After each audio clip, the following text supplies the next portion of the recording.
कहते हैं जब भाग्य बुरा हो तो मीठी नदी का पानी भी खारा हो जाता है। क्या आपको भी यही लगता है?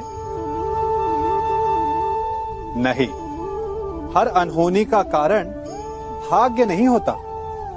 कारण होती हैं हमारी असावधानियां। कठिनाइयों में सावधानी सबसे महत्वपूर्ण ढाल है। अनजान मार्ग पर आगे बढ़ने से पूर्व अपने एक पांव को धरा पर जमाना और दूसरे पांव से आगे आने वाली भूमि को टटोल लेना ही समझदारी है। सत्य बोलने में, वचन देने या प्रतिज्ञा लेने में सावधानी आवश्यक है। अर्थात सावधानी का अर्थ है पहले भविष्य का आकलन कर लेना।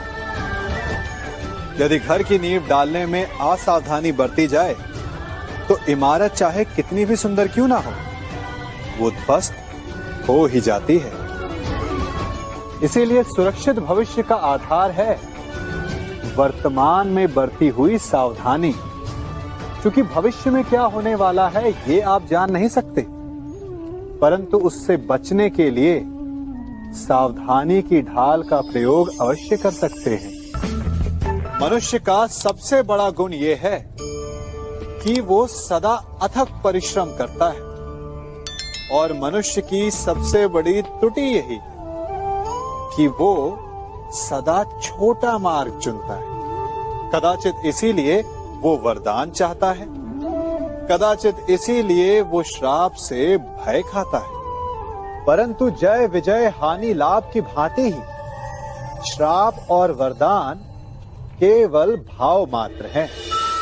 कब कौन सा वरदान श्राप बन जाए और कौन सा श्राप वरदान में सिद्ध हो जाए, ये केवल मनुष्य के कर्मों पर निर्भर करता है। विष पीकर शंकर महादेव हो गए और अमृत पान करके भी राहु केतु असुर ही रहे। तो सब खेल है केवल भाव और कर्मों का। यदि कर्म और लक्ष्य उचित हो तो श्राप को वरदान बनते देर नहीं लगती, और यदि कर्म अनुचित हो तो वरदान भी श्राप बन जाता है। कभी चुंबक को देखा है कैसे वो लोहे की ओर आकर्षित होता है और कैसे वो लोहे को अपनी ओर आकर्षित करता है? क्योंकि उसके स्वभाव में ही आकर्षण है। हम सबके भीतर भी एक ऐसा ही चुंबक होता है, विचार का चुंबक।